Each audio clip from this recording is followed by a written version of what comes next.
Merci votre avenue de tout. Aujourd'hui, nous allons en reportage à la structure de mode à part design, maison de haute couture de Gabon. J'espère que vous avez aimé la vidéo. Suivez-la. Bienvenue à Part Design, suivez-moi. Alors, là vous êtes à Part Design. À Part Design, on va dire non. À part est on va dire, à part vous avez à Part Design et à Part Beauty. Donc là vous êtes à la réception d'à Part Design et à Part Beauty. Vous avez la charmante Madame Gladys qui est mon assistante. Là, vous êtes dans le bureau de Madame Karel Ambouret, donc le PDG de la structure à part. Et je vais vous accompagner, on va visiter un peu quelques espaces. Donc, à savoir à part Beauty, si vous voulez vous maquiller, vous sublimer. Nous avons également l'atelier de couture. Bon, normalement, c'est la pièce de production où les couturiers travaillent et tout ce qui va avec. Mais bon, c'est une pièce qui est réservée à l'équipe. Mais venez, on va vous faire découvrir. Merci. Les essayages. Ici, vous avez la pièce d'essayage lorsque les gens veulent essayer leur tenue. Voilà. Donc, ça, la salle de beauté. Ici, vous avez la salle de beauté pour tout ce qui est make-up, maquillage. Ici, les gens peuvent faire des photos. Voilà. Et voilà. Ensuite, vous avez la salle de production. Bonjour à tous. Alors, nous retrouvons à la structure à part design avec le pasteur Karel Ambouret et nous allons commencer notre interview. Premièrement, nous allons poser cette question. Qui est le pasteur Karel Ambouret? Profession, parcours, histoire? Alors, ça va être bonjour à tous. Merci beaucoup à mon fils Joanie qui me reçoit sur sa plateforme. Je suis très honorée d'apporter ma pierre à l'édifice, mais aussi de pouvoir partager en quelques lignes mon histoire. Alors, qui est le pasteur Karel Ambouret? Pasteur Karel Ambouret a fait ses études au lycée national Léon-Bas, la 6e en terminale, où j'ai eu un bac C. J'ai fait les études, je me suis fait former en réseau et télécommunications, où je suis sortie majeure de promotion. Ma promotion, ensuite, j'ai commencé tour à tour, j'ai travaillé en tant que chargée commerciale. Ensuite, j'ai travaillé au Maïcha, à la résidence hôtelière Le Maïcha à l'époque, en tant que chargée clientèle et commerciale. Ensuite, je travaille aujourd'hui dans le ministère CRM en tant que directeur stratégique et commercial. Aujourd'hui également, je suis entrepreneur et je suis pasteur, je suis mariée, je suis maman de 2 magnifiques petits garçons. Je pense que je peux m'arrêter là pour le moment. Oui. Merci beaucoup, ma révérende. Ensuite, pour la deuxième question, c'est pourquoi vous êtes lancé dans le domaine de la mode? Est-ce par passion ou Alors, très bonne question, Joanie. J'ai toujours été passionnée de mode, il faut dire. Et d'ailleurs, c'était un conflit pour moi parce que, en tant qu'épouse de pasteur, ça a toujours été mal perçu par les personnes qui m'entouraient. Parce que pour certaines personnes, une épouse de pasteur ne doit pas aimer la beauté parce que certaines personnes considèrent que beauté et piété ne peuvent pas aller ensemble, ce qui pour moi est totalement faux. Parce que pour les personnes qui me connaissent, et mon fils peut le témoigner, je suis une boule de feu, je suis une flamme de feu, j'aime Dieu de tout mon cœur, mais je reste convaincue que si Dieu regarde au cœur, l'homme lui regarde à ce qui frappe. Et donc oui, j'aime la mode, je suis passionnée de mode, c'est d'ailleurs pour cela que dans mes entreprises, vous allez trouver à part Beauty qui est spécialisée dans le domaine de la beauté, maquillage, coach en image, mais aussi à part Design qui est spécialisée dans tout ce qui est création de vêtements et tout ce qui va avec. Okay, merci beaucoup. Ensuite, pour la troisième question, comment avez-vous lancé la structure à part Design? Alors, comment j'ai lancé la structure à part plutôt? Parce qu'il faut dire qu'aujourd'hui c'est à part, mais dans à part, il y a à part design et à part beauty. Par la foi, il faut le dire. Parce que au moment où je suis encouragée à lancer à part, la structure à part, j'ai pas de capital. Mais j'ai un capital humain. Qu'est-ce que ça veut dire?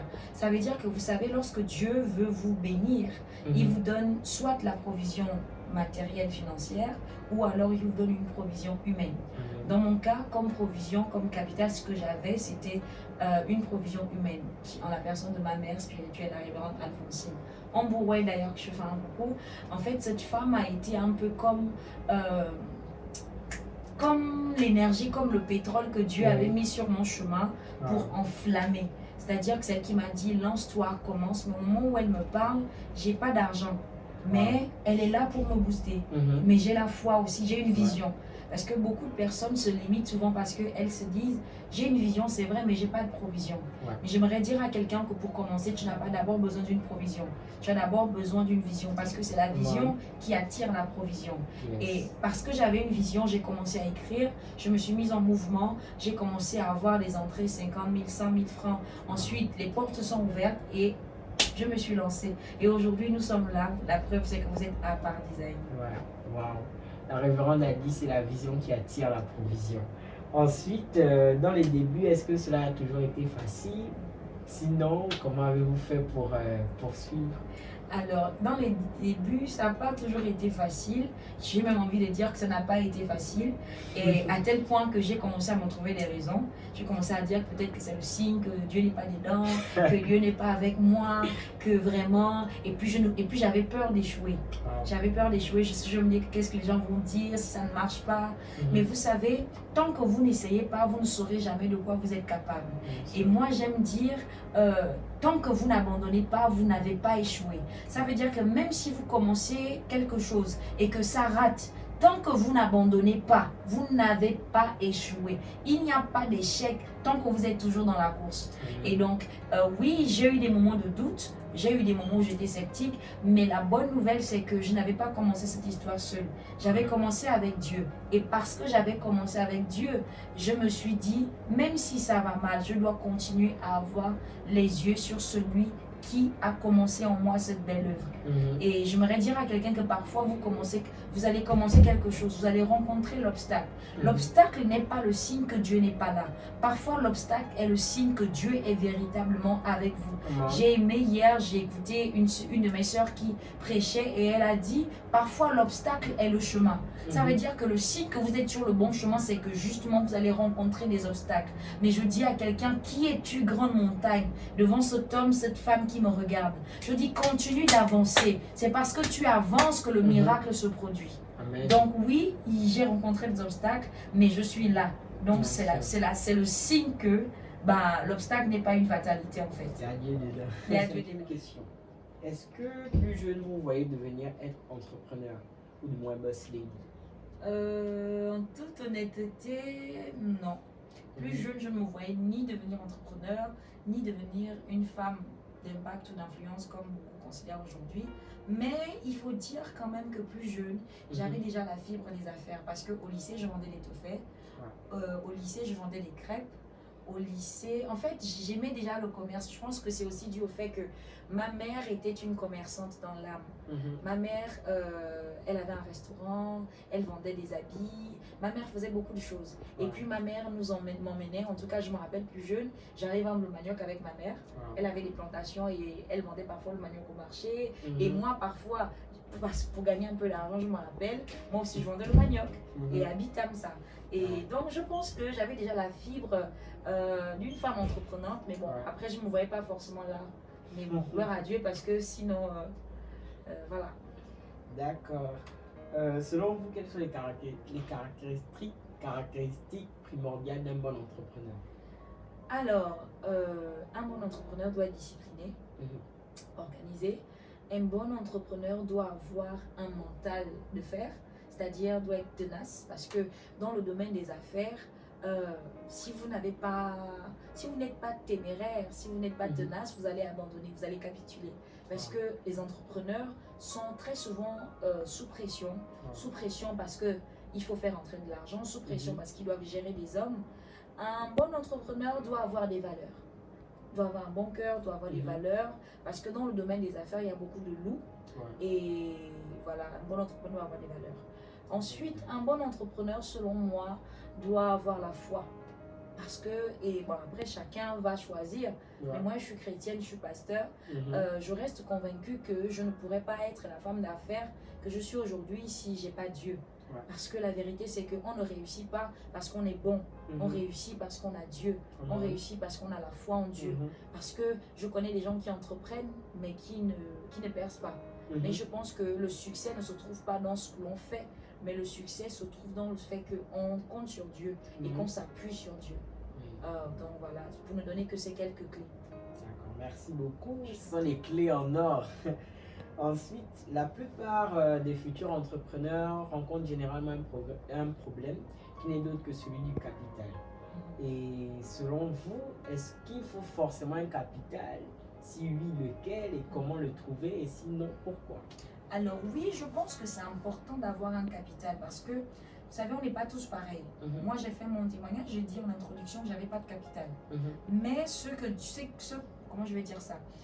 Ce n'est pas parce que pour moi ça a marché que pour l'autre ça va marcher. Moi, j'ai un principe, il ne faut pas avoir de limite. C'est-à-dire que l'absence de capital ne doit pas être une limite.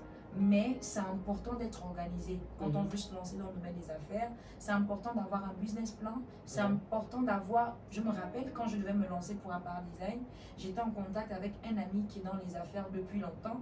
Et il m'a dit, même si tu as un business plan, même si tu as un capital, il faut quand même avoir aussi une épargne pour prévoir au cas où ça ne marche pas les prochains 6 mois. Il faut prévoir peut-être une épargne qui te permet au moins de payer le loyer parce que c'est aussi ça le défi. Vous savez, faire des affaires sur les réseaux sociaux, c'est pas la même chose que faire des affaires où on a un local qu'il faut payer chaque fin du mois, où on a des employés qu'il faut payer chaque fin du mois. C'est une pression énorme. Mais la vérité, c'est que si je m'étais arrêtée, parce que quand le monsieur me parlait, j'ai commencé à stresser. Je commençais à me dire, mon Dieu, maintenant si ça ne marche pas, comment je veux payer le loyer? Comment je veux payer mes employés? Comment je veux payer les charges? Donc, si je me limitais juste au discours du monsieur, je pense que je ne me serais pas lancée. Donc, mais c'est important. C'est important parce que il ne faut pas qu'on soit fou en fait. La foi, ce n'est pas de la présomption.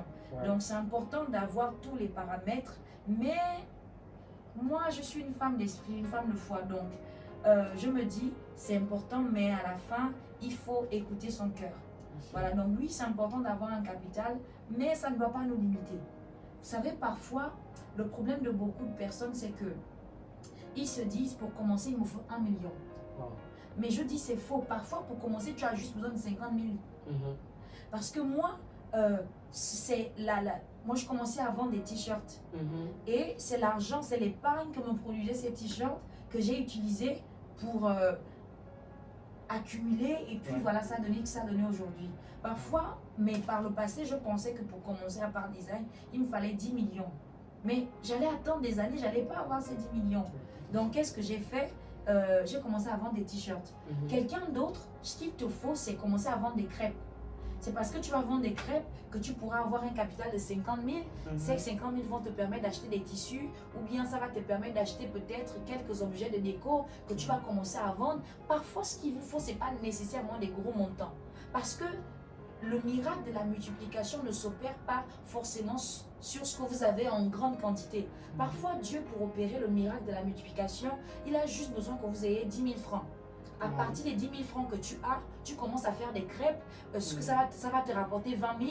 Tu vas encore injecter les 20 000. Ça va te rapporter 40 000. Tu injectes encore les 40 000. Ça va te rapporter 80 et ainsi de suite. C'est comme ça que finalement, tu vas avoir assez d'argent pour faire ce que tu veux faire. Mais ne te dis pas, il faut absolument que j'ai 500 000 francs. Mais si tu n'as pas les 500 000 francs et que tu as juste 50 000 francs, commence avec ce que tu as. Merci beaucoup. Ensuite, on entend parler aujourd'hui de votre nouveau projet GIFT. Est-ce que vous pouvez nous en dire plus encore par rapport à cela? Alors, il faut dire que oui, GIFT, on va dire, c'est initialement, c'est un bébé qui est parti d'Apart Design, qui est né, qui a été engendré par Apart Design. Mais GIFT, différemment d'Apart Design, GIFT part d'un cri de cœur, cri de mon cœur, parce que j'ai beaucoup à cœur la cause des jeunes. Les personnes qui me suivent peuvent voir que je milite beaucoup pour la jeunesse. Et c'est de là qu'est parti GIFT. GIFT est parti d'un désir d'aider. Donc GIFT, génération inspirée pour former des talents. GIFT est une action humanitaire initiée par Apart Design qui a pour but de venir en aide aux orphelins et aux jeunes filles mères déscolarisées. Et alors, mais sauf que GIFT, c'est une vision qui me dépasse. C'est pourquoi GIFT est porté majoritairement par des entrepreneurs, des personnes qui ont également à cœur la cause des jeunes, qui ont accepté de porter cette vision pour qu'elle aille loin en fait. Et donc Gift va voir le jour cette année au travers du festival Gift qui aura lieu le 30 septembre et le 1er octobre. D'ailleurs, je vous encourage à prendre part à ces moments. Et dans le festival Gift, il y aura défilé de mode, donc il y aura des créateurs de mode. Dans le festival Gift, nous allons également avoir les artistes que nous avons invités, Kais Bloom et également l'artiste Morija, qui seront au Gabon. Et voilà, il y aura plein d'autres surprises. Je vous encourage d'ailleurs à suivre les pages Gift, donc sur Instagram et sur Facebook, pour ne pas manquer toutes nos publications et tout ce qui va se faire dans le cadre de cette action humanitaire. D'accord, venons nombreux. La dernière question, enfin c'est pas une question, mais quel conseil vous pourriez donner à la jeunesse, à tous ceux qui vont nous suivre, qui vont tomber sur cette vidéo par rapport à l'entrepreneuriat, mais également par rapport à l'autonomie? D'accord. Alors, premièrement, je veux dire que je suis très fière des jeunes d'aujourd'hui parce que j'ai l'impression, du moins je peux me tromper, mais je pense que je ne me trompe pas, j'ai l'impression que les jeunes de cette génération ont compris que ils n'ont pas besoin de vivre avec cette mentalité de main tendue. Vous savez, par le passé, beaucoup de jeunes filles, pour sortir de... en fait, pour avoir de l'argent, il faut avoir un copain, il faut en fait, avait une mentalité de main tendue. Mais ce que je regarde, quand je regarde dans mon entourage, mais aussi sur les réseaux sociaux, je vois beaucoup de jeunes entreprendre. Et je trouve que c'est très bien. D'ailleurs, toi-même, tu es un entrepreneur. La plupart de mes filles à l'église entreprennent. Ils vendent des gâteaux, d'autres sont dans la restauration, d'autres se lancent dans la mode. Et je trouve que c'est vraiment encourageant. Donc, je dirais à un jeune, à une jeune, que entreprendre, c'est bien. Moi, je l'ai dit aussi dans mon témoignage, à l'école, au lycée, je vendais des toffets, je vendais des crêpes. Parce que je me suis rendu compte que, vous savez, quelqu'un a dit aide-toi et le ciel t'aidera.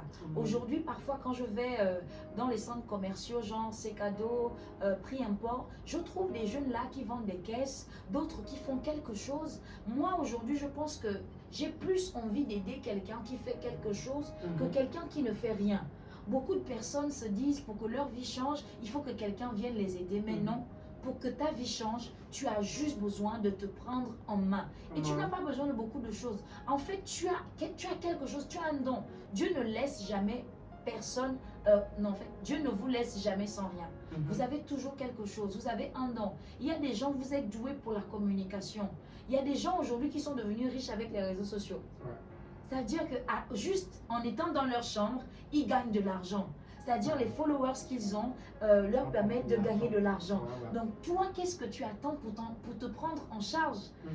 C'est pourquoi je bénis Dieu pour les jeunes comme Joanie, pour ce type de plateforme, pour ce type de page qui vous permettent en fait d'être au contact des jeunes entrepreneurs comme nous.